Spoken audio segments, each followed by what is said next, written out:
Welcome to Capital Professionals Economic Update. I'm Dan Purves. With me is Sunsuper Chief Economist Brian Parker. Today we will discuss the Royal Commission's interim report and its effect on the economy, rising geopolitical tensions, and the drivers behind the ASX October fall. Brian, welcome. Good to be here. In October, markets, including the ASX, had their biggest fall since the 6th of February 2018. This was seemingly driven by falling tech stocks in the US. What's happening in this sector to have this effect? I think it's a bigger issue than that. I mean, if you look at tech stocks in particular, in addition to some concern about the prospect of regulation in that sector, to be honest, they also were priced pretty much for perfection. I mean, these stocks had had such a good run for so long that some kind of a pullback was kind of inevitable. The bigger picture, though, really is about what's happening in bond markets. It's interest rate markets, it's bond markets.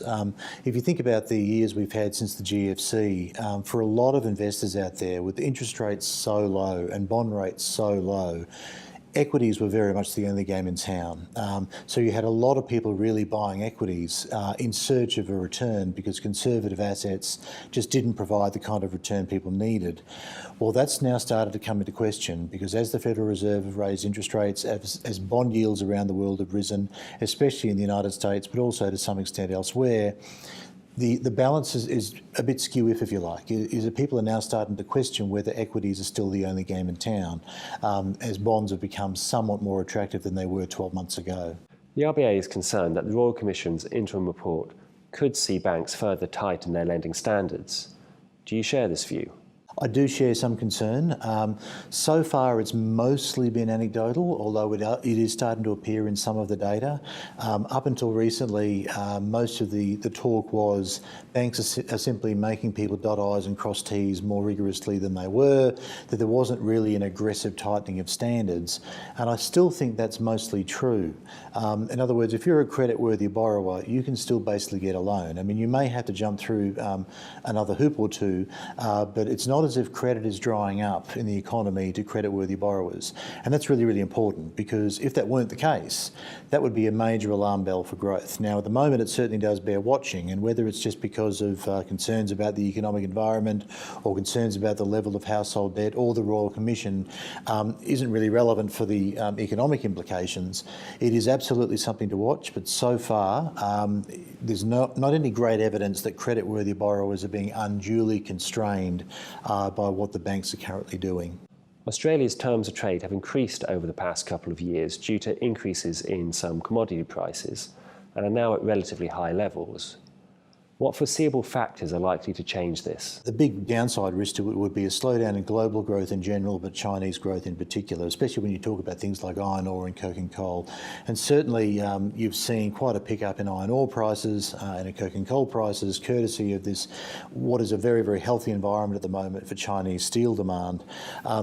Big downside risk is really that if you were to see, for whatever reason, a more pronounced slowdown in Chinese growth and hence in Chinese steel demand than people are otherwise anticipating, that could put a serious dent in our terms of trade. I don't think we're in for it anytime soon. I think the Chinese authorities have taken steps to protect Chinese growth against, for example, the impact of a trade war, but certainly that is the big downside risk at this point. And now what is the current state of play between China and the US? The state of the relationship, the best way to describe it at the moment would be not great. To put an optimistic slant on it, if you look at the way the Chinese have actually responded to the various tariff measures that Trump has imposed, whenever Trump has imposed a tariff of X, the Chinese have responded with X less a lot. In other words, they haven't gone one for one with the Americans on tariffs. They've responded in a fairly timely way, but they certainly haven't responded to the same magnitude as the American measures. And that does suggest that the Chinese are playing the long game here, that the Chinese are basically working on the assumption that at some point Trump will depart the scene, whether that's in 2 years or 6 years or whenever. and that eventually normal service will be resumed, that we'll get an American president that is a bit more amenable and has a bit more understanding about the way global trade actually works. That's the optimistic slant on it.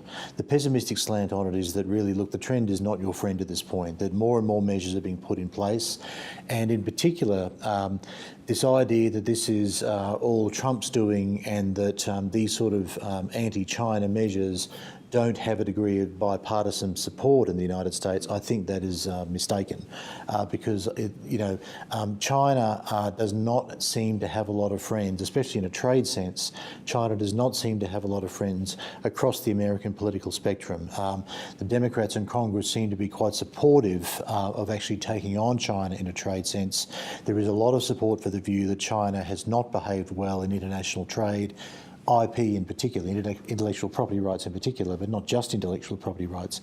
And so there is more support than the optimists would perhaps care to acknowledge for what Trump is doing on trade, even though the atmospherics of it and Trump's explanations of it do suggest that he doesn't really understand very much about the way trade or indeed tariffs actually work. But I don't think we're at a stage yet where the trade measures that have been imposed are going to seriously derail world growth. I don't think they're going to seriously derail global trade, but certainly the trend is not helpful at this point, and it's certainly, this could go on for quite a bit longer than many people are currently anticipating. Thank you for joining us, Brian. Great pleasure, Dan. Thanks.